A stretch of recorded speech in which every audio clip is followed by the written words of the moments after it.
Okay, so I guess the computer tells us to start, so we have to start. So welcome everyone to this session on strengthening evidence on sanitation workers' rights. Looking at, the lessons learned from past efforts to support locally led research. My name is Sophie Boisson. I work with WHO, and I will get started with the session objectives overview and a little bit of background information. But really, the main purpose of today's session is really to learn from some of the research studies undertaken in low and middle income countries to really understand the complexities of supporting locally led research of topics on sanitation workers that are really under-researched topics. And finally, to explore how we can collaborate and support research on sanitation work in affected countries. So just a quick overview of today's session. I'm just going to have a few slides on setting the scene. And then we'll hear some examples of some of the research that's been undertaken and the key findings, but also some of the lessons learned about the process. Then we'll have some reflection on experiences and current plan with the research funding efforts. And then we'll break out into groups to have some discussions. The idea is to come up with some guiding principles for involving sanitation workers in research. But just to give a bit of background, so the initiative for sanitation workers is a consortium for global advocacy for the health, safety, and dignity of sanitation workers. It was started back in 2020. It involves a number of organizations, ILO, WaterAid, the World Bank, SNB, and the World Health Organization, and it's partly supported by the Bill and Melinda Gates Foundation. It has three main objectives. So first, the political prioritization. So it's really about supporting the inclusion of sanitation workers' rights in political agendas, both at the national and at the local level. Secondly, it's really influencing the WASH and the labor sectors. So really trying to mainstream sanitation workers' rights in WASH sector implementation and monitoring work.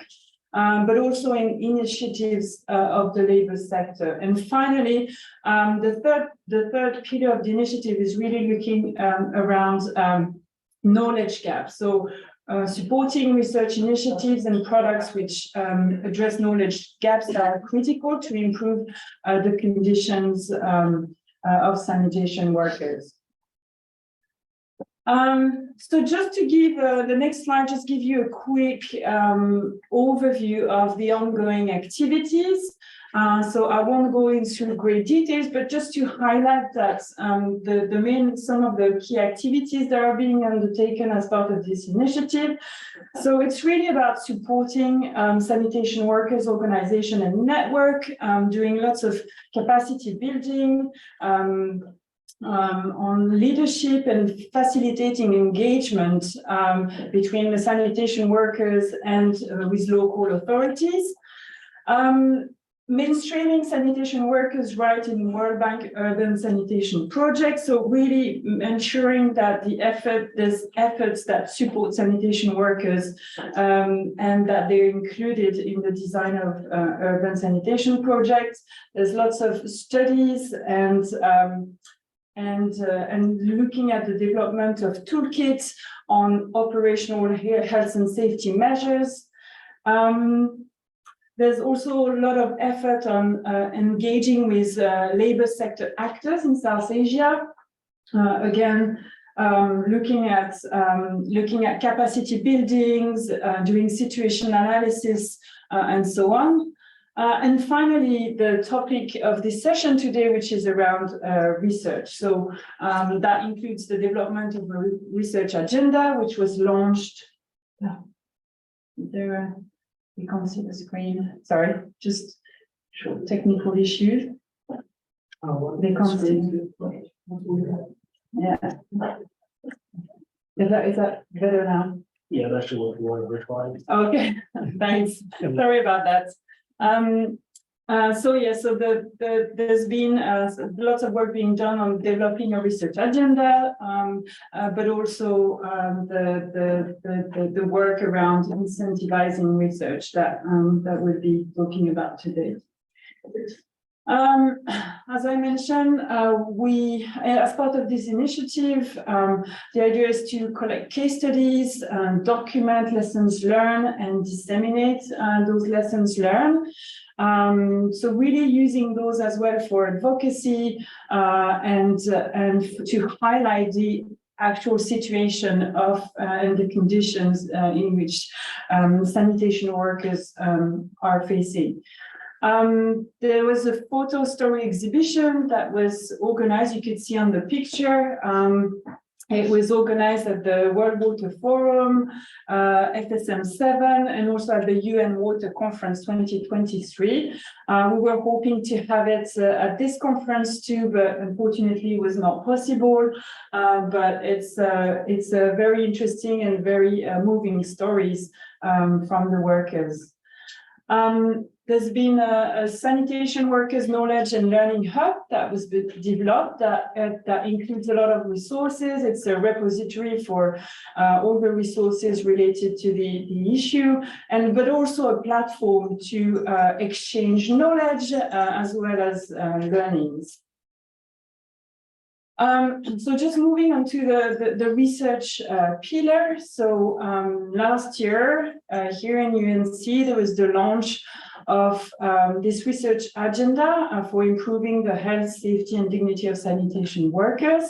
It was really a very systematic process to identify a set of research priorities on sanitation workers' rights.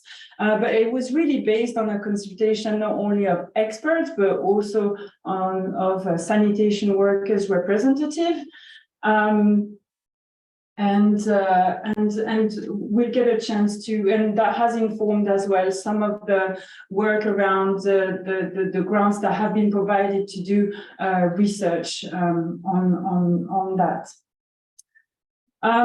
So just to summarize quickly some of the key findings from that work, and I would say that some of them were identified previously in the literature, but that systematic way of looking at the issues and more clearly mapping the different areas allowed us to really have a clearer picture of what needed to be of the research that needed to be done. So first, it just looking at the legal and social protection of workers. This issue of inclusion of sanitation workers in research and implementation decision-making. We saw in this exercise that there was clear difference in research priorities between the experts and the sanitation workers representatives. So clearly indicates that it's really important to engage them in that process. There was a clear, it came out clearly that there is a need to identify technologies that are more widely applicable and scalable that can really improve the working conditions. Understanding the root causes of marginalization to better address them, but also examining the gender aspect of the work. So for the past couple of years, there's been the research awards. There's been research awards announcements. So for the past 3 years. So the 3 years were abstract, and for the last 2 years, it was research grant issued to support research on the issue. So the best abstract and paper submitted to UNC are awarded. It's really designed to provide an incentive for individuals to undertake research on sanitation workers' rights, and also to spotlight the issue as a key at key sector conferences. The award was given this morning and at the beginning of the plenary for those of you who attended the session this morning. and we'll get a chance to hear a little bit more about the researchers who were awarded the award in the next presentations. So now we'll hand over to Laura, who will speak a bit more about this process and. Great. So yeah, today we wanted to highlight some of the work that's been done under the first phase of research support grants, and we'll also be talking about some of the learnings that we've had moving into our second phase, and how we've adapted how we issue the grants and the support we provide to the grantees based on those learnings.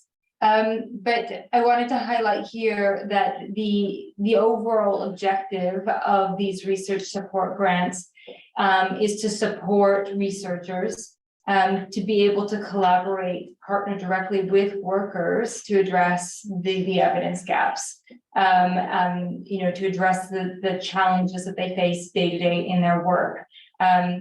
And kind of underpinning this is this direct engagement with workers, which is a key component of these research support grants. But of course, we again addressing those gaps in evidence so that we can inform policy reform. We can inform political prioritization, and as well can inform programs that better support these workers. And then lastly, these grants are hopefully a way to kind of incentivize research and mainstream sanitation worker research globally, putting prioritization on locally led research rather than kind of international research. So we really look to make sure that this is mainstream throughout globally, and something that's being talked about.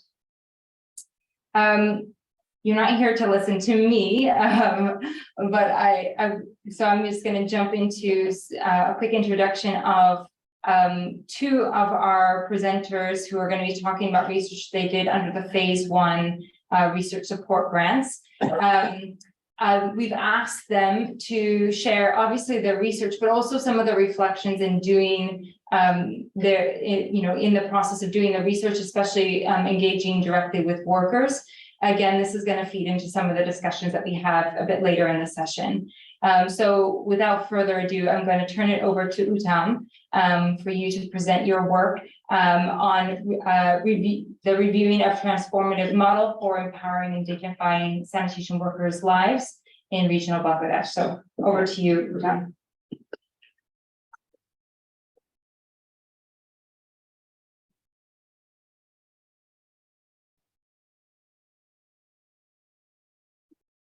Yeah, good afternoon, everyone. Basically, I will be presenting this case studies reviewing the transformative model for empowering and dignifying sanitation workers lives in regional Bangladesh. And my name is Uttam Kumar Saha. I work with the Practical Action, which is an international development organization. I've been working on different development programs, including the citywide inclusive sanitation.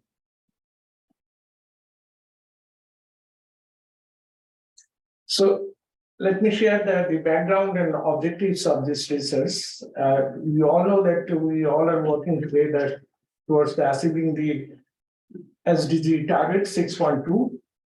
But we believe that, we are working in different capacities. Some are working on the policy side, some are implementing different programs, some are doing the research work. But at the end, actually, the sanitation workers are really an essential stakeholder for achieving the SDG 6.2 target. And I can say that most of the initiatives currently still are basically on the infrastructure and the equipment compared to the sanitation workers. In some of the development programs, we find that there are some provision for one-time training for occupational health and safety, and also there is provision for the personal protective equipment for the worker. But our original intention that actually this is the approach neither effective nor sustainable. So we aim to develop and test a holistic model to improve the sanitation workers' livelihoods and formally empower sanitation workers' organization. So this is the kind of a model we started 9 years back, sometimes in 2014. Basically, practice-based action research approach. We call it E2E, entry to entrepreneur model. So basically, and we over the last 9 years, actually, we tested this model, we learned something, and then we improve ourselves because of some learning. So it is kind of adopted a ideate, trial, and review cycles to refine the transformative model.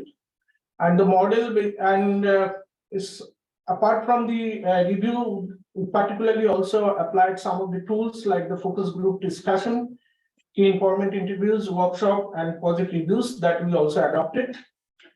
But in terms of if you talk about the E2 transformative model, so this is the transformative model. First, we start with the organizing this group. So organizes these sanitation workers into cooperative. This is particularly objectives to provide a collective platform. Then working with this group to set a vision for positive change, basically the increase in motivation, and then focusing on the developing skills via training and mentoring, coaching, grooming session as part of the capacity building. And then of course, many of the cases, actually, these are being treated as an informal occupation. So that's why we focus on about the achievements of the government registration. So formalizing and recognizing their work. And then we focus on these are the group actually who provide not only the rich people, but also the last mile people. So how we can provide the technologies to replace the manual labor. So that is kind of the one of the big attention of this model. And also these are considered as a high-risk job. So we brought the idea of this social security scheme, basically that gives a wider protection for them. And then, of course, the performance contract and partnership with the municipality and other private agencies so this is kind of a holistic, the transformative model. So let me share that what are the implications of the findings for the sanitation worker. So we found that the formalizing workers, actually that improves the income of the worker and delivers the better quality sanitation services, and access to finance, actually that empower them through the micro savings program and other sources. New technologies reduce health hazard from the manual labor. Social security scheme protected worker dignity and is important for resilience as well. And they reduce, because of this, using this technology and other protection, so the reduced sick days resulted in increased productivity and increased social acceptability, and that actually helped to uplift the status of the sanitation worker. So the sanitation worker transformative model has been adopted for reshaping the sanitation work by the government and development banks that have been already incorporated into the citywide inclusive sanitation training courses. So these are some photos of the we do different event with the sanitation worker. Apart from the municipal level training, we do a lot of work around we organize the convention, MTS convention, fecal sludge management convention. So now, if we talk about the future areas of the research, our future focus is that how to assess the sustainability and long-term impacts by comparing different models and best practices, and how we can focus on improve the service level agreement and contracting processes to strengthen the partnership between the sanitation workers, cooperatives, and our municipalities and other employers, and identify opportunities to increase the productivity and scale and impact. And finally, we have started discussion with the Ministry of Labor that how they can develop labor standards that will include the OSA's insurance, occupational health and safety, and other aspects. And also, we are kind of working on to develop mechanism to sustain the outcomes, like the increased social acceptability and the worker dignity. And we have also planned to share learning across the context to adopt solution and accelerate the adoption of successful model. And we will be actually continuing this research for on worker perspective and their priorities. So I have a very short video It will not take too much time, so let's see the video. Yeah. In the densely populated regions of Bangladesh, sanitation and waste management workers are our unsung heroes. They keep our cities functional, but they often face rough working conditions, low wages, and social exclusion. But what if there was a way for these workers to have better lives? Practical Action has established a transformative model that empowers waste and sanitation workers to become small entrepreneurs and supports them in forming cooperatives where gender inequality is decreasing. Create a shared vision. Sanitation workers and communities come together to identify their challenges and priorities. Develop cooperatives. Workers form cooperatives based on their needs. Expand skills. Workers receive training and support to boost their abilities as entrepreneurs. Boost access to equipment, finance, and business development support. Workers have access to new technology and business support. Women in cooperatives can now use specially designed machinery that's tailored to their needs, making their work more comfortable and efficient. Support well-being and safety. Inadequate safety gear for sanitation workers poses health risk and can lead to tragic consequences despite their crucial role in public hygiene. A formal social security scheme has been established for cooperatives with the aim of providing comprehensive coverage of hazards, accidents, and death. আমার স্বামী মারা গেছে মারা যাওয়ার পরে 25,000 টাকা insurance টিকা আমার দেওয়া হয়েছে Reach partnerships with municipalities and private sector. Cooperatives establish official partnerships with local government and private companies. In such an alliance, municipalities can enhance their service quality, build trust among the public, while cooperatives can attain a higher level of mechanization and efficiency in their work environment. Harness social and political inclusion. Workers work together to advocate for their rights and participate in decision-making process. Change the system. Workers establish a city and national level platform to communicate their needs and agendas to policymakers. This model has had a significant impact on the lives of sanitation workers in Bangladesh. Workers have seen their income increase, their working conditions improve, and their social status rise. The model has also led to better quality sanitation services for communities across the country. As of now, we have helped create 56 legal cooperatives in 13 towns with a total of 2,431 members. Among them, 1,204 are men and 1,227 are women.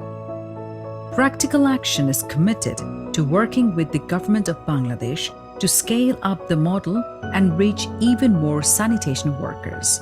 Together, we can build a better future for all Bangladeshis.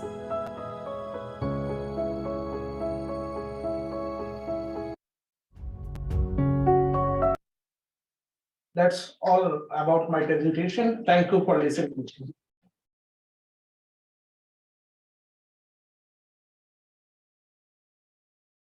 I've seen the video. It doesn't usually strobe like that. It's a technical issue, not an issue with the video, but thank you, Tom, for your presentation. And now I'm going to invite Prince to come up here and present his research on how risky is sanitation work for workers in Ghana.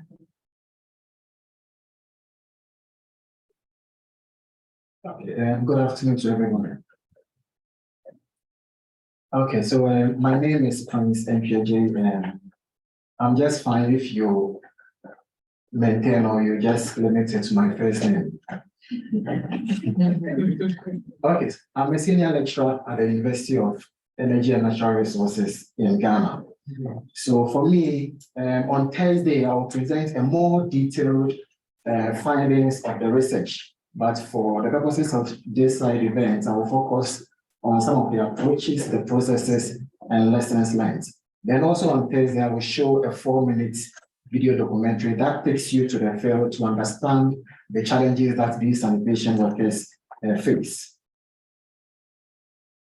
Okay, so I will look at the lessons learned from the study, which focuses on how risky the work of these sanitation workers are in Kumasi. So with the background, I think for the previous presenter also touched on SDG 6.2. So most governments in developed low and middle income countries are striving to achieve SDG 6, especially with sanitation. And because of that, they are trying to push the agenda of every household getting a household sanitation facility safely managed by 2030. But in developing countries, our sewage network or sewer system is limited. So in the case of Ghana, we have less than 10% of certain cities network by sewer lines. So predominantly, most of the facilities that we use in Ghana are on-site facilities. And because not everybody has these on-site facilities in their homes, they are complemented by public toilets. So with the public toilets, we also have janitors and public attendants operating these public toilets. And because they're also on-site facilities, it means by and large, they will become full with time. And when they become full, who is also supposed to empty these toilets? Then that also brings in either those who use vacuum truck or those who will dislodge them manually. So this particular study focused on understanding the key hazards that the various categories of sanitation workers experience or is associated with their work. So the study focused on public toilet operators, the attendants, the janitors, manual pit emptiers, vacuum truck operators. Then in areas where the settlement is unplanned, we have limited space. We also use a facility called container-based system. So in the case of Ghana, it's being spearheaded by Clean Team Ghana. And for them, they also have operators who give these cartridges or containers to householders. Every 2 to 3 days, they go to empty it. They take it to their treatment site. They have to clean it, bring it back to them. And all these workers also are exposed to a lot of hazards. And that's what we wanted to understand more. So what was the approach that we used? So a combination of approaches. So one-on-one interviews with these category of sanitation workers, so over 200 workers were interviewed. Then we also had key informants interview with the regulators, then also employers of some of these sanitation worker groups. Then we had key informant focus group discussions. So the sanitation workers, they have associations. So the vacuum truck operators, they have association, public toilet operators, they have associations. So we also had focus group discussions with the association leaders. Then the most important one for us was the stakeholder engagement. So we did a number of them, but then finally we had stakeholder dissemination workshop. So with the findings, we have to bring all of them together, present it to them for them to validate. Then the other key component of this was a co-creation workshop or a co-production workshop, where we brought all of them together for them themselves to develop or propose strategies that they think will be able to help minimize the hazards that they face and also to improve their well-being. Then putting everything together, we also developed a video documentary. So it's about 20 minutes, but Thursday I will show a shorter version, which is 4 minutes. So I won't focus much on this, but with the risks, it was a combination of, so after identifying the hazards, then we had to calculate the risk score, which is influenced or resulted by the likelihood or the frequency of the various hazards that they associate themselves with, and also the severity or the impact of these hazards.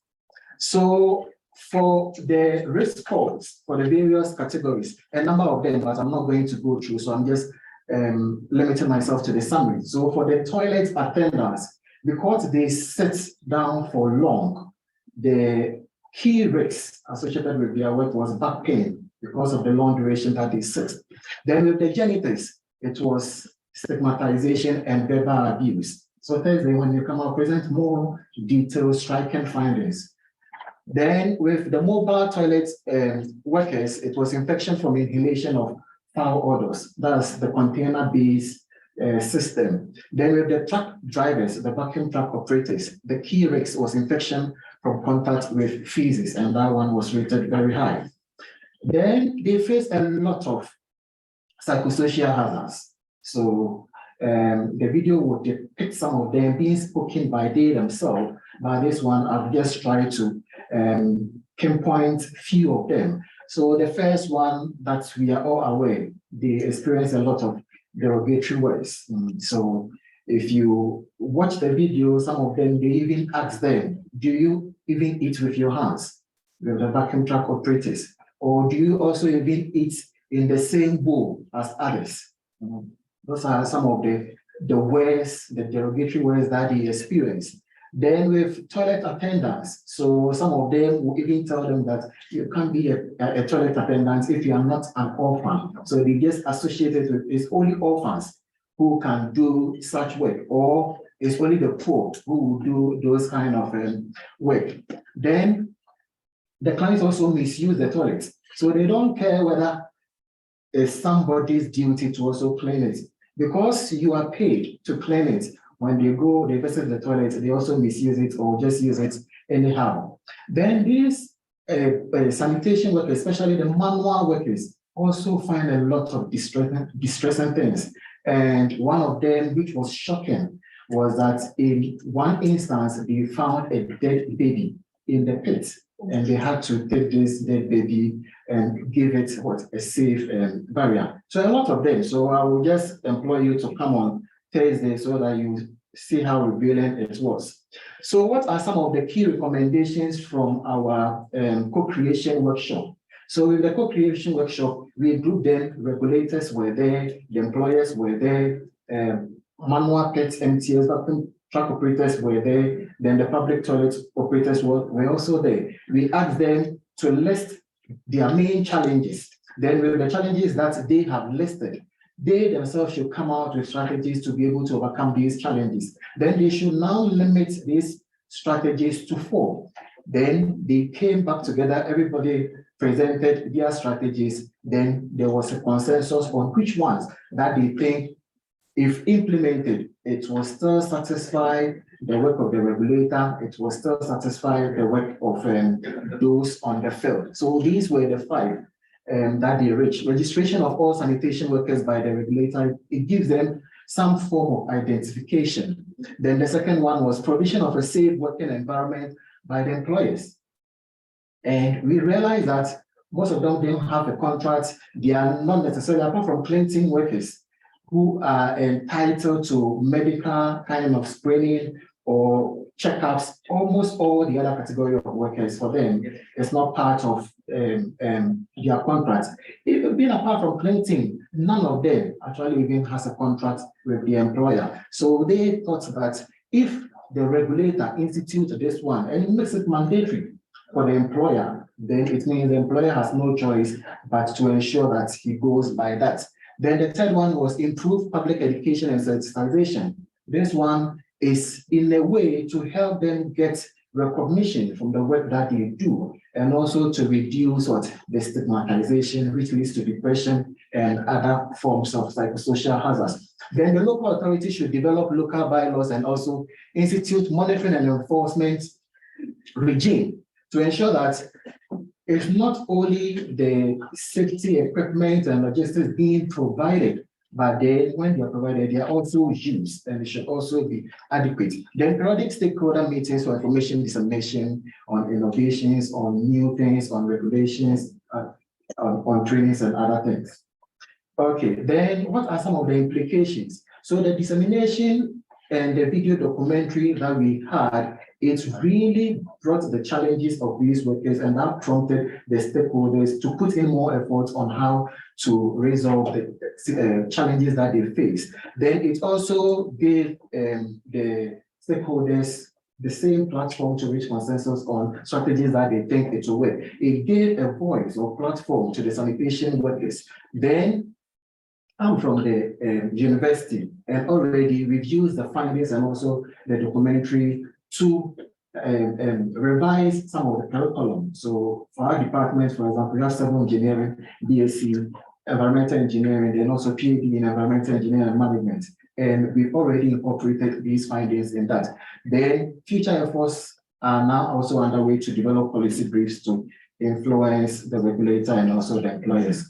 Then lastly, so for future researchers who want to do similar work or engage sanitation workers, these are some kind of recommendations. You use various approaches as I showed. Make sure you engage all of them, not only those on the ground, but regulators, employers, and the rest. Then you leverage on getting them at times can be very difficult. Getting them to participate in some of these activities will be, but then if you leverage on the relationship they have with the regulator, because there's a regulator who registers them, monitors them. Whenever you use the regulator to invite them, they always come. So that one is also important. Then involve them in the decision making. As I said, the co-creation, it was giving them the chance to come out with strategies themselves. And if they come out with strategies, it means they own it. And it's something that they will be able to implement. Then the last one, especially with the vacuum truck operators, is difficult getting them. They just move here and there. So when you are inviting them, you should also put in some kind of strategies to be able to incentivize them. Okay, then with how to protect the health during the study, you shouldn't be judgmental. You should remain neutral. Just give them the opportunity to come out with whatever they think will help them, their challenges. Then you can just also make your suggestions. Then the second one is to assure them of confidentiality. So even though we developed the video documentary, we sought consent from them, and now all of them agreed that we can use it at any place that we want. But it's important that you have to assure them of confidentiality. So if they had not allowed us, we wouldn't also have been able to use it. And most of them think that they are now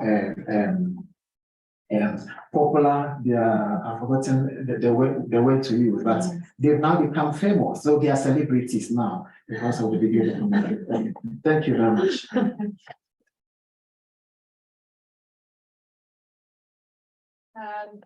So I want to give us a bit of time for questions. We have about maybe 8 minutes. So does anybody have any questions for either presenter or just generally about the initiative? Now it's a moment. Is there a mic back there? Anybody? And if there's no questions, we can keep moving. Yeah.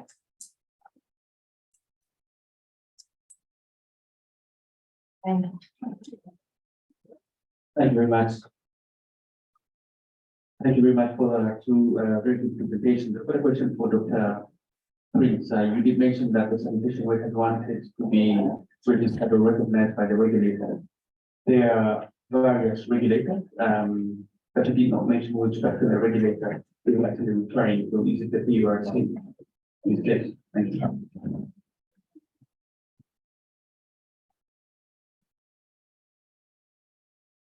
Okay, so in the case of Ghana, the metropolitan assemblies are the regulators when it comes to sanitation. So for Kumasi, is the Kumasi Metropolitan Assembly, that's KMA. So regulator means they register them, they monitor the activities, and annually they are supposed to renew their license, especially with the vacuum operators to operate, the same with public toilet operators. So all the MMDAs or the district assemblies, they are regulators when it comes to sanitation. Thank you. Hi. I have a question on the risk parameters you developed. It was a pretty long list. So were those parameters developed by the employees or by the sanitation workers saying these are the things we face? Or do you report to them like this is sort of standard? How do you know that those are the ones we need to know? Okay, so we did extensive literature review to just know the common hazards associated with that. So then based on that, so we had a number of them. Then they themselves will just choose the top 5. Then they will now choose the frequency of occurrence, the severity of occurrence, then you just use it for the risk score.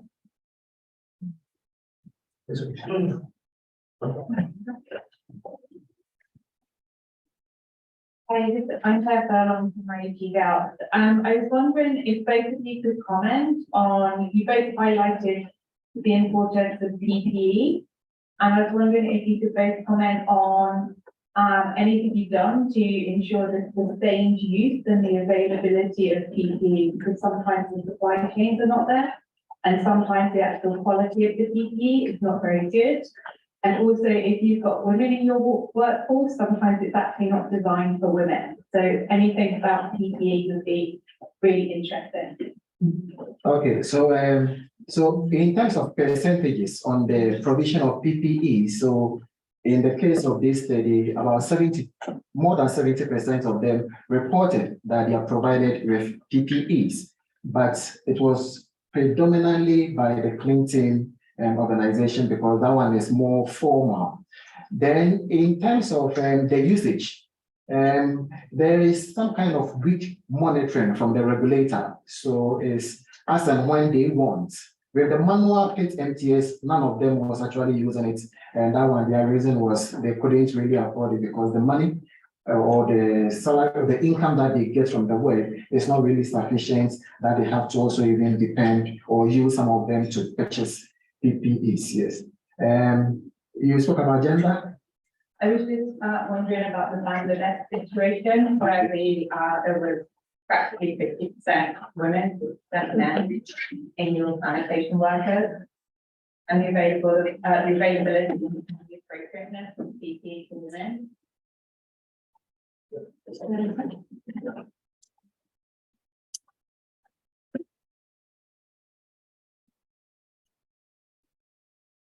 Okay, so if I understand correctly about the PPE concern, is like, of course, the PPE is sometimes very difficult for them to use it, because sometimes it is generally procured centrally and then distributed locally, might not be suitable for all of them. So it was the case for the beginning, but gradually, actually, we have now adopted because we are working with a different category of the worker.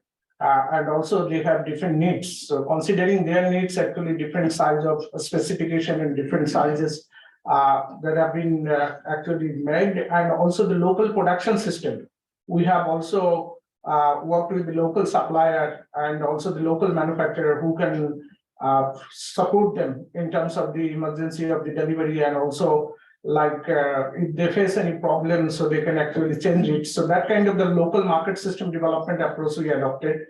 And apart from the market system, also it's not only providing the PPE, but also do a lot of communicative the language program and education program with them, so that they can use, and whatever they feel challenges, they can openly share, and their concern are adequately taking for further improvement. So that kind of program we are adopting in our programs. So that is the approach we are adopting. Yeah.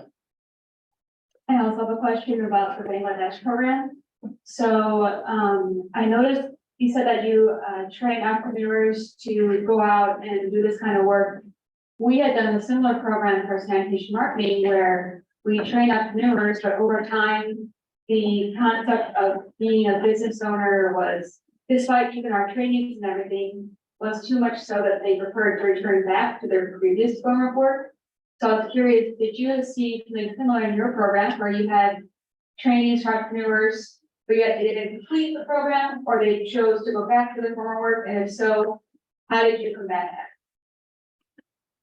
Okay, so part of this actually we are now bringing into the service level agreement, because you know that we are facilitating the partnership between the municipality and the cooperative of the worker, and they are delivering on behalf of the municipality for the services. So there are certain terms and conditions. So now maintaining the standard, and that is also one of the fundamental parameter of the terms and conditions, because sometimes you can start with the education program and the motivation program, but to some extent, if you don't allow, make it a part of the condition of the partnership, then it might be very difficult, because nowadays, when in the old style, they were used to do work in the manually, so their number of customers were less, and also their fee was less.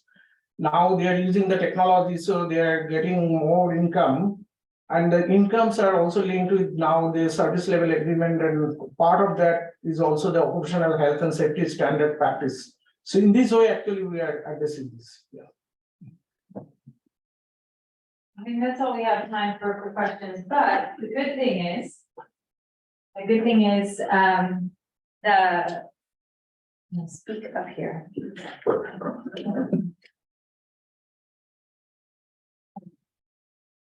Both Uttam and Prince will have other presentations, so there's more opportunity to ask your questions and have those conversations to learn more about the work that they've been doing. So as I mentioned earlier, this is the second phase of these research support grants. These two pieces of work were part of our phase 1 grantees.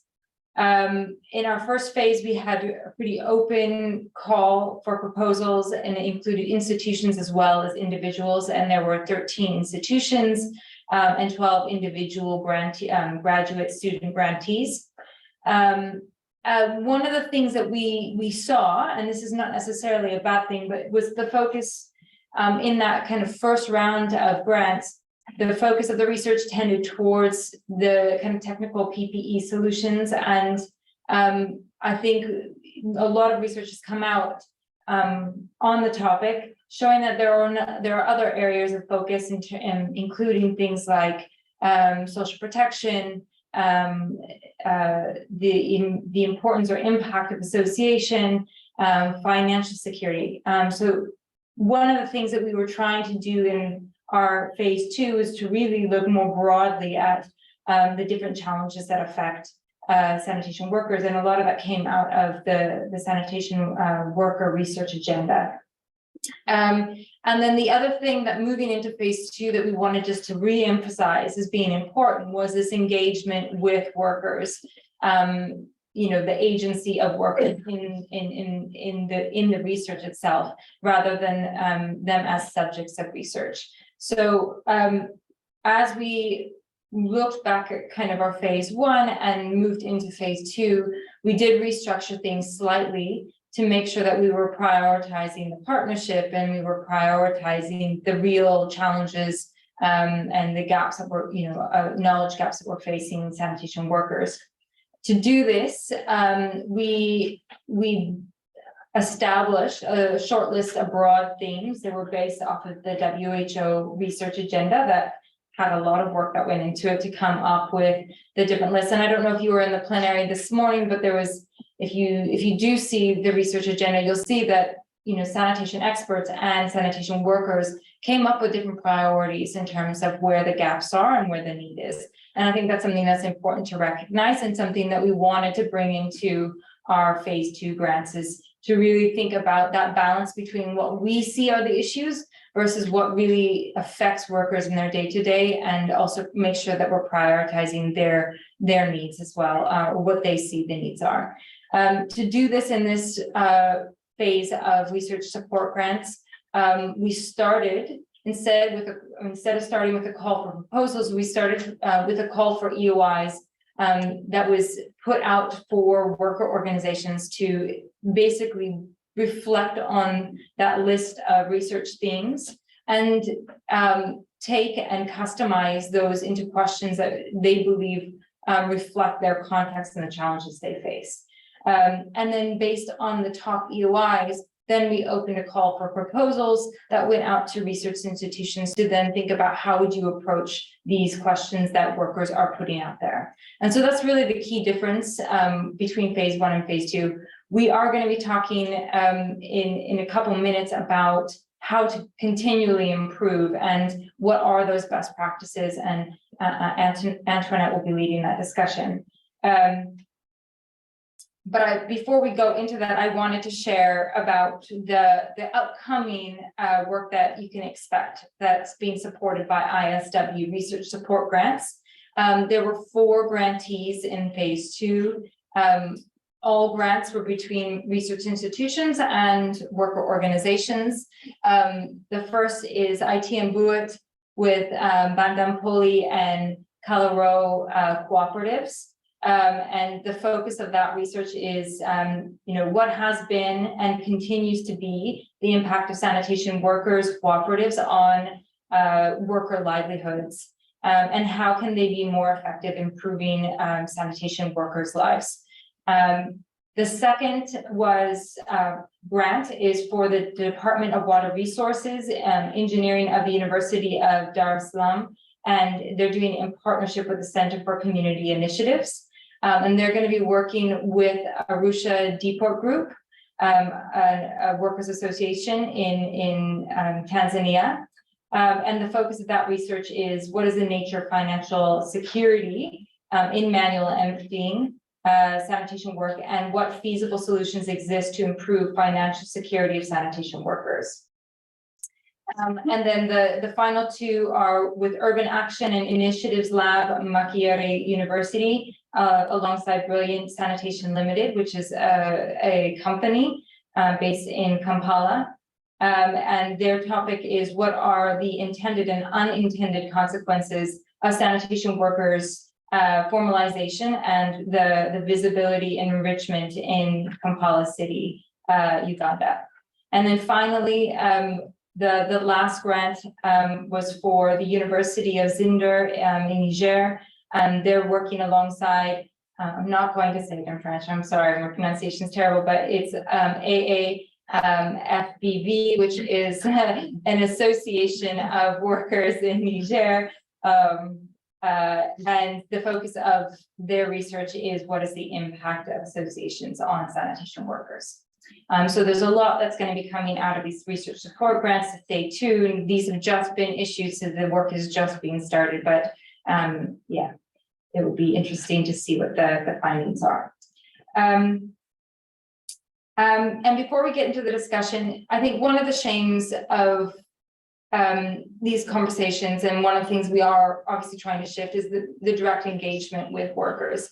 And in this conference, it was challenging to have workers in the room with us, but we did think that it would be a missed opportunity not to bring in their perspective directly into these conversations. And obviously, this is something that we are trying to change and make sure that, again, we're not talking about them, but talking with them in terms of how to support them better to address the challenges they face. But because he couldn't be here in the room, we do have a reflection from Mamadou and Dior.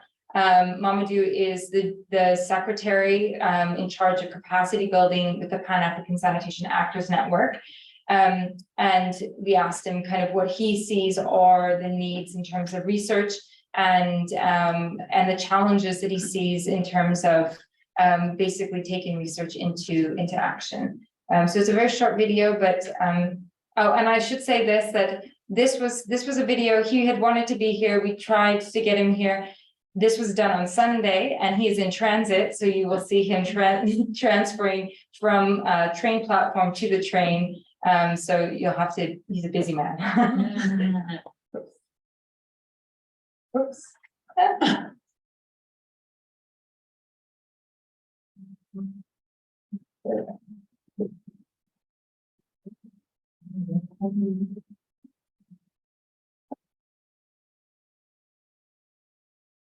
Oh no.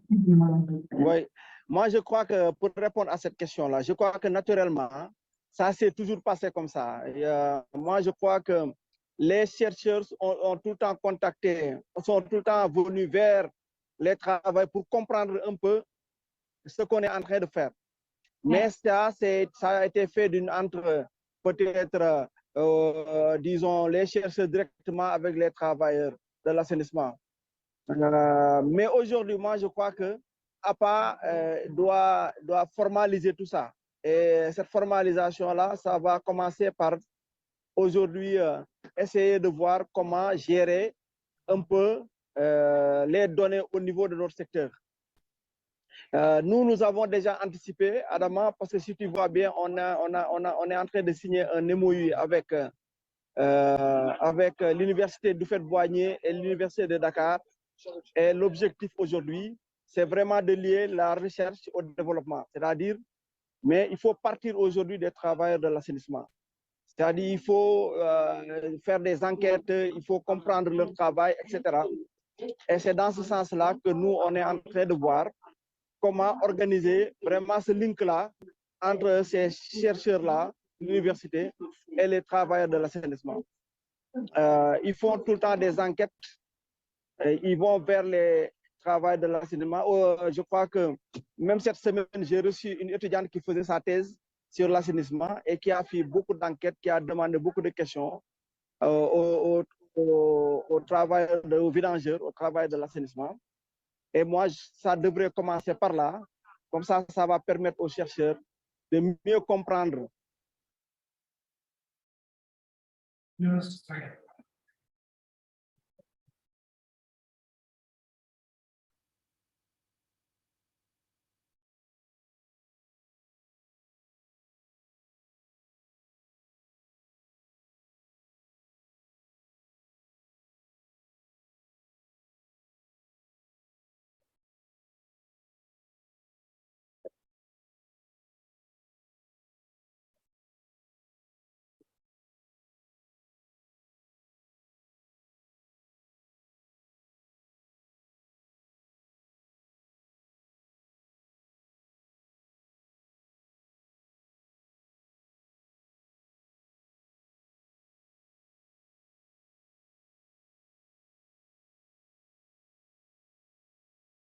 Oui, moi je crois que pour répondre à cette question-là, je crois que naturellement, ça s'est toujours passé comme ça. Et, moi je crois que les chercheurs ont tout le temps contacté, sont tout le temps venus vers les travaux pour comprendre un peu ce qu'on est en train de faire.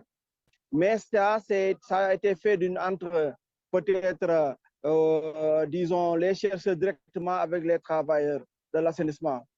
Mais aujourd'hui, moi, je crois que APA doit formaliser tout ça. Et cette formalisation-là, ça va commencer par aujourd'hui essayer de voir comment gérer un peu les données au niveau de notre secteur. Nous avons déjà anticipé, Adama, parce que si tu vois bien, on est en train de signer un MOU avec l'Université d'Houphouët-Boigny et l'Université de Dakar. Et l'objectif aujourd'hui, c'est vraiment de lier la recherche au développement. C'est-à-dire, mais il faut partir aujourd'hui des travailleurs de l'assainissement. C'est-à-dire, il faut faire des enquêtes, il faut comprendre leur travail, etc.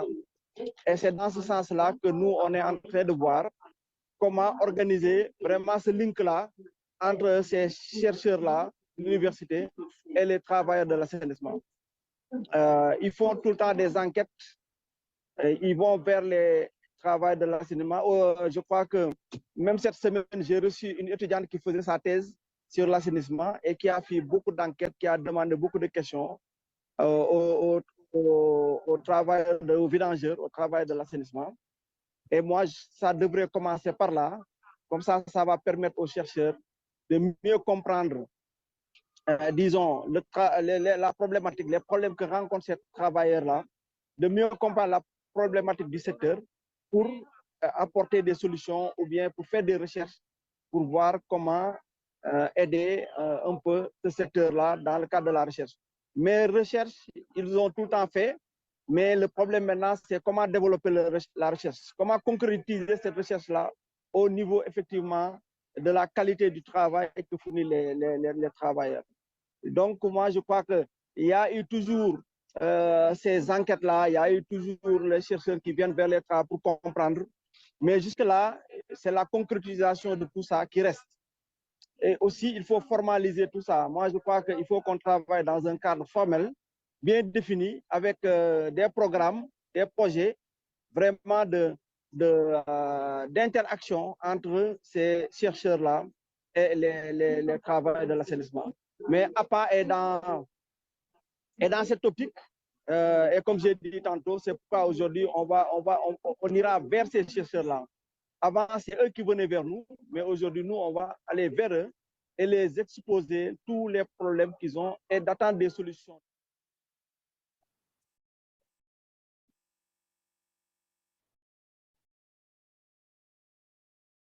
Le nerf de la guerre, c'est le financement. Le problème du développement de la recherche, c'est le financement. Et mettre en place un projet qu'on va présenter maintenant aux bailleurs avec l'appui de notre partenaire principal, qui est la Fondation. Essayer d'organiser des tables rondes qui vont mettre qui vont inviter les chercheurs, les partenaires financiers, les partenaires techniques sur une même table et discuter de la faisabilité de ces projets-là. Donc là, c'est comme ça qu'on arrivera aujourd'hui à financer.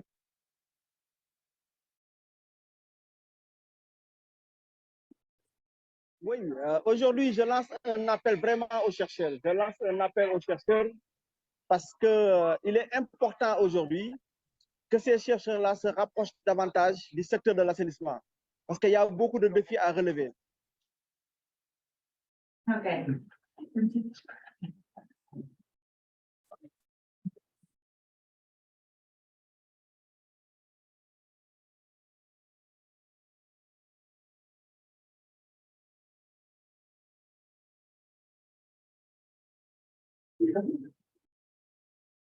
Thank you. I'm glad that worked because I thought if I failed twice at getting him in the room, that would be very upsetting. But anyways, I'm glad that we had his reflections, and now we're going to move into a discussion about how, again, listening to the voices of Mamadou and Yor, also the learnings that we've just heard and reflecting on what you know, we're going to be moving into a discussion on how do we, further improve and, provide practices or guidances for new researchers engaging in sanitation worker related research. All right, good afternoon, everybody. My name is Antoinette Komen. I'm the head of the water sector for SNV. And SNV is participating in this initiative for sanitation workers, but not working so much on the research activities. So I'm here just to facilitate the discussion. We are working more on the web page and organizing workers and technologies. And I think it's great that we're here because we've come quite a long way. If you think about 2018, 19, before COVID, during COVID, the discussion was always, hey guys, there are actually people working in the sanitation chain. There are people working in the waste chain, and their working conditions are terrible. Their pay is terrible, and they're really paying the price for us to live in a clean environment. And that was then a surprise to people. We had to really make lots of noise for people to realize that we can't speak about safely managed sanitation without actually understanding the needs and the health and safety issues of these people. And now I think there is more general awareness, but there's also a desire to move to action, right? And that's not as easy as providing boots and gloves and say, now you're protected. And that's where this research comes in. And I think it's really helping us to think much broader. But what we've seen in the research also is that it's actually not so easy to do it well. There are issues of when you have researchers, and you see it a bit in the words that Mamadou uses as well. These are two very different groups of people, researchers and sanitation workers. And there are issues in that around doing no harm, doing your research in a way that it doesn't make the situation worse or makes people feel that you're just extracting information from them and not respecting them. There are issues about what happens with these data. And are the people who have provided the information are ever going to see anything back? And are other stakeholders ever going to see anything back? So being accessible by workers and being accessible and used by others. And of course, there are issues around building on earlier work, so not reinventing the same thing again, but also having a clear focus of the research that ultimately it contributes to better life and empowerment of workers, and is not just for the sake of academic knowledge development. Apologies for the lecturers in the room, Claire. But actionable research is what we would like to see. Now, there is the WaterAid and WHO are leading this research grants, and they really would like to develop some guidelines, practical guidelines beyond these big words, of how research groups could do that, like a sort of checklists or quality criteria. And that's where you come in, actually. So our hopes are that we can divide this group into 3, and that each of you can speak on on 2 of these topics. And then I'll tell you, so actually in real life, that dark blue that you see here, it's yellow. And then the green is of course green, and then the lighter green is pink. I'll change that later. But we want 3 groups out of you with a 1, 2, 3 system. And then you have like 15. So 1, 2, 3. 1, 2, 3. 1, 2, 3. 1, 2, 3. 1. 1, 2, 3. 1, 2. Oh, you want? Sorry. So let's say that all the ones are here. They're really the ones. And all the twos are here. And all the things are here. And let's say that the ones speak about the dark blue, which is in reality yellow. And the twos speak about accepting use, which is green. And the threes speak on building career work.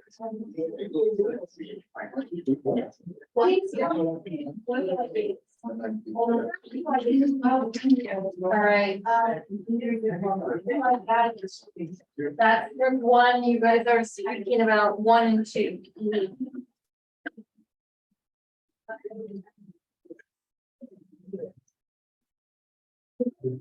Yeah.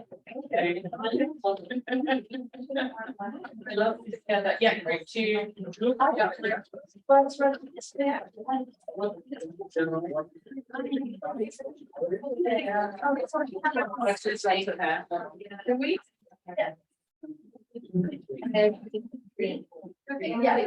Yeah, there's really 3 or 4, yes. I'm gonna do it this way. You have sticky notes, so you can read it, work and be very comfortable, not throw out ideas.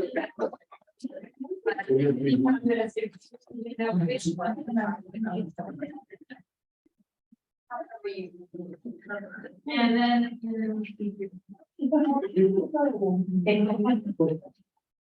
Are you 5 and 6? These are 5 and 6. Yes. No, these are 3 and 4. 3 and 4. 3 and 4. Here's some markers. Please use those to write down ideas. And Make sure that you the green one. somebody who's like taking notes, or multiple people, right? That had up. So.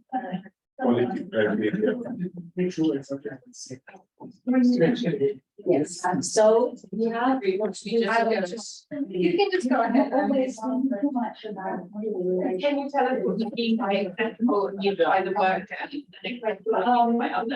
So what we want is that I think that and that today is only the research one and making sure that the information coming out of the research in is some of the accessible for one of the examples was break it down the moment we had was about data and how that data is used by worker before you make decisions versus other maybe other stakeholders. So for advocacy purposes, we're seeing patients back to some society organization that do inform programming. So thinking about, I guess, both.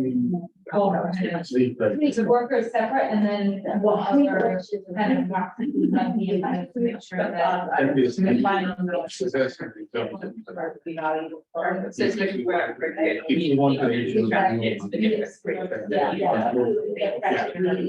What does that mean if I could set up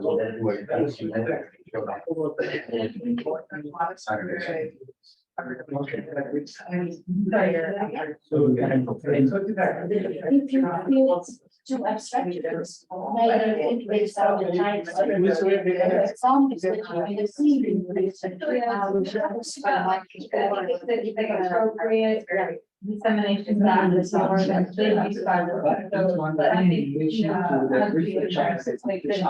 like our report and documentation of these services, but they or the final year right now very critical to change how we want to make sure that we don't come to the sanitation and also we want to be more respectful by the worker, like that. You want to and just use 150 per idea. You don't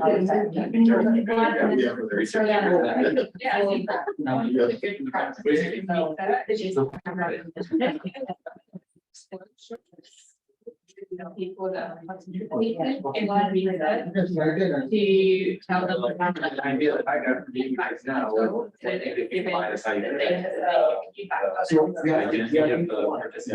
Yeah. Protect the confidentiality of so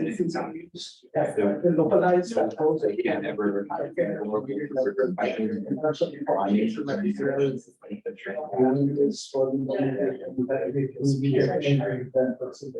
so when we talk about do no harm, so how we can be on from I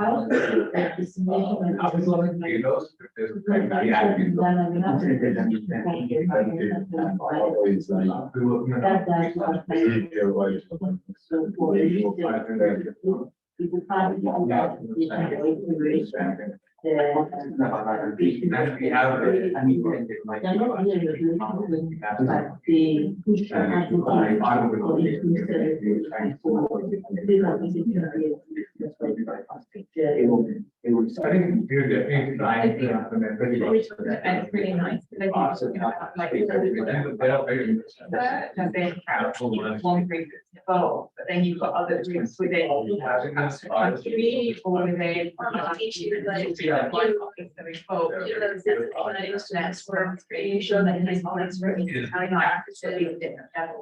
These activities and then communities that develop the standard because there has been But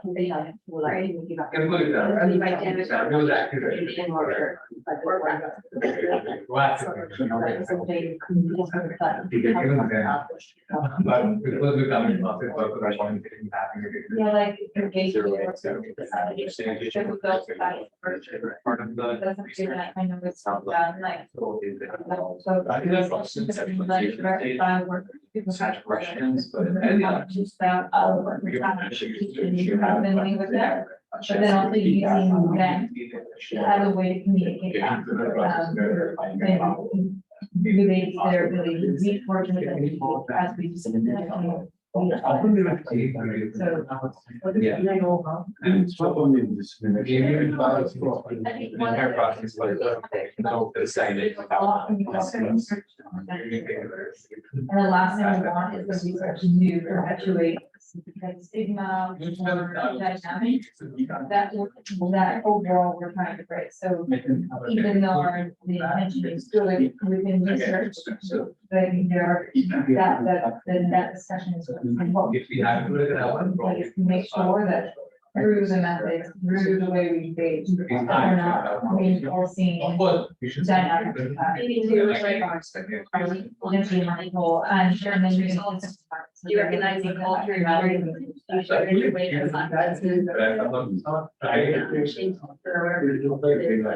hearing the results. And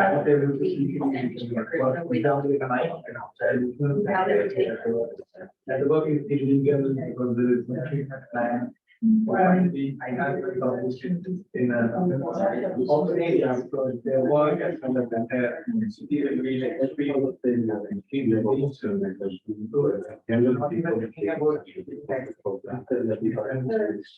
I even think then I can help you here. I can longer rather than kind of also going all this thing there time. It's been done.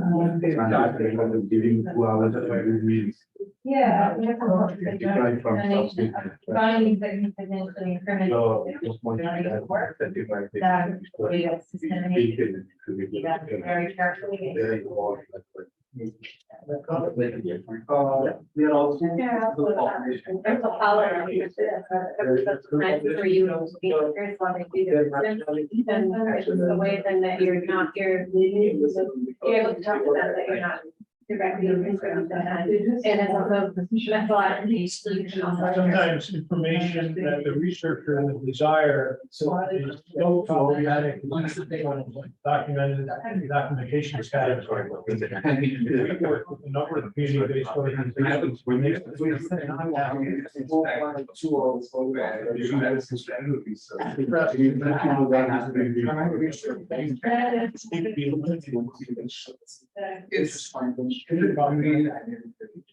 Particularly said, you can just put it, do not ask questions that threaten our legal standing or the legal standing.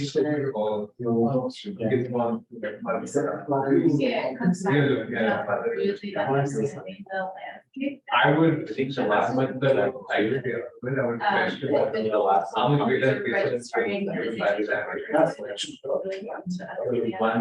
relationships? Was it and others we all say figure out a way, it's like all of them to them. So what you're I'm just this place. But at the same time, disseminating all readers, registering it on these might good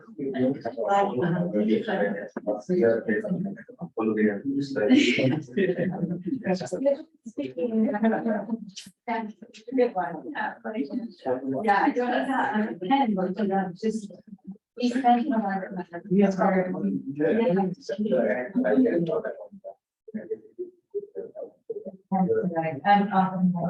think another one that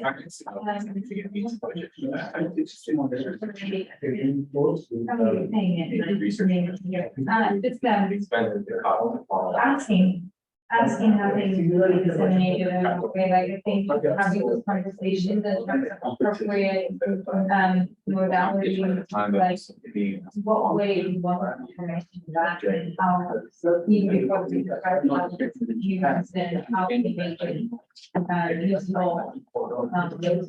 Like I think that what Toss is doing, one of their mandates is lastly building to like reference research of those gaps, but they want that information to be available in real workers about the changes. So for them, they might be having a whole new help or data. They can interpret that in the research, being honest about what change you can affect instead of promising something, you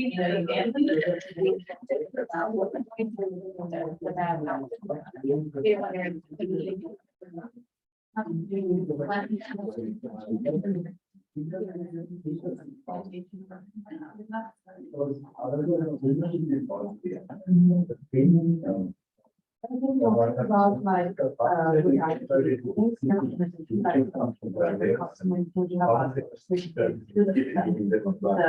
whole conversation about land and so access to secure housing, such as we cannot sort of use these things in isolation until there is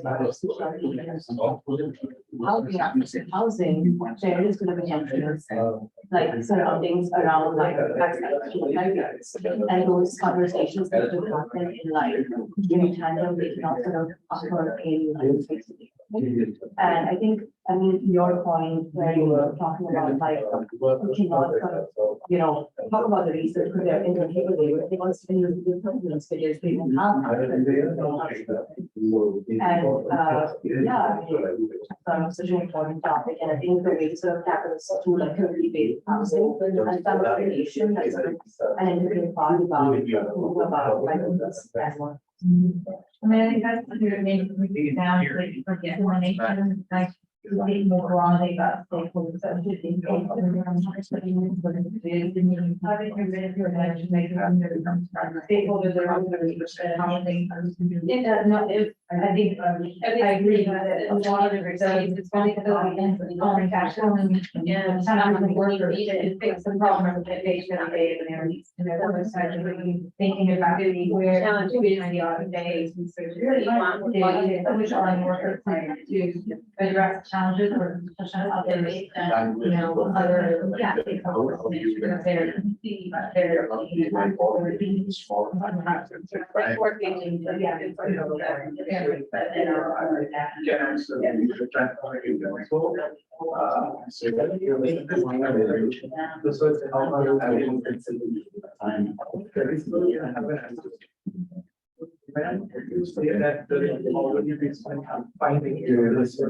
but they are not sure what is the changes. So they want more aspiration. At the same time, they are settled with this life. And they don't want to find the dialogue. Asking if there are for example, like if each company starts like maybe that's so that's why I look at someone who is resources.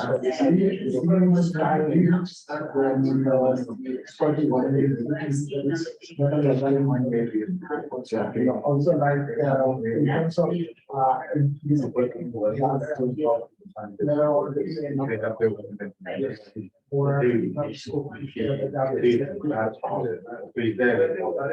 I'm really sorry to cut you off. Very sorry. Of course, we had hoped to have a bit more time for discussion, but that didn't work out like that in the schedule. And I do want to hear, at least from every group, three main thoughts that they came up with.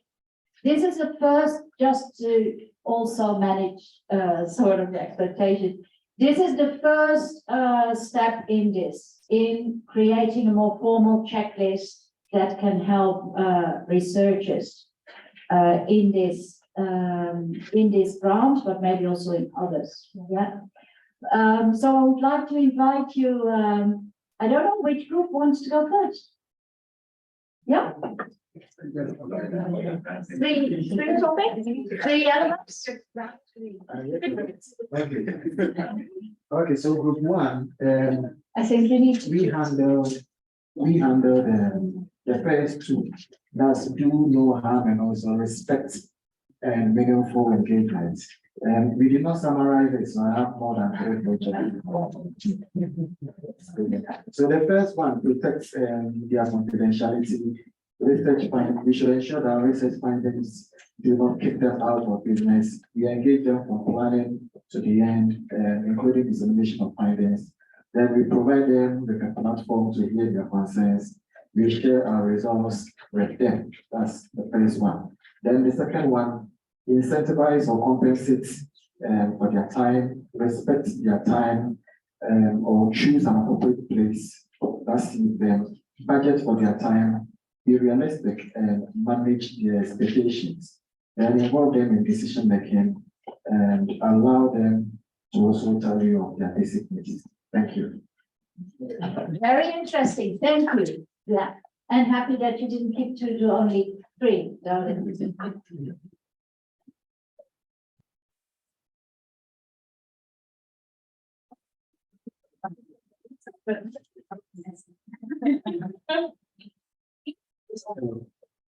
So ours was accessible and used by others, accessible and used by workers. So we understand that how we disseminate the research and is it accessible to the workers, to the other sections, or the other actors. So the language which we communicate is important for research communication, including it in vernacular languages, because the workers may not follow English. Many people work on sanitation among sanitation workers, and the relationship with them while we do the research, particularly in the sanitation workers, and registering their entitlement. And do not ask questions that threatens these research participants while we come out with our conclusions or findings. And one other main thing is that sanitation workers in many parts of the world are invisible laborers, or they are invisibilized due to their marginality. So these are the methodological challenges in the research, and dissemination challenge we already discussed and established community research. One other point was about secure housing and access to livelihood as an integrative approach while discussing about the research. And one point how we can communicate back the research to the workers is through the association of workers, the labor unions and associations, and feedback on the research that we come across with. We can get the feedback of the workers. Also, national level learning platforms is one way to disseminate the research. And key stakeholders to disseminate into key stakeholders. Thank you. Okay, thank you very much. Thank you very much. Last but not least. We haven't selected a rapporteur, but is anyone summarizing? Well, it could also be more points, because to be frank, these were not 3 points. I mean, I'm happy to do that. I mean, thinking on 3 things, so choosing the right media, because to engage sanitation workers, it can be, workshop may not be the most useful way of engaging, and it may actually reinforce the different powers, that exist already. So choosing a media that is really appropriate for engagement of workers in the research. The second was thinking about, having a plan for having an intervention and a solution. So when the research is done, having, kind of a plan for, action being taken. And the third one is being a good listener, and really kind of be really open-minded and being very receptive to their issues, not only the specific interventions, but their aspirations and how they perceive the job and what needs to be made for them to be more empowered in their situation. Thank you very much. That is really great. It sort of kicks us off in this discussion of issue of giving very practical guidance. And what we will do is, or what not we, actually Laura will do is, she will report this. I'm looking for the website. Not really here. She will report this on the sanitation workers website, which is embedded in the Susanna website. And there is a forum there as well for you to contribute to further discussions. And if you want to remain in the loop, get email updates on this, please put your email address here.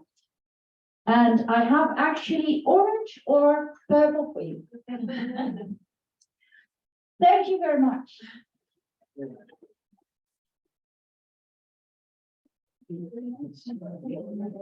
Yes, yes.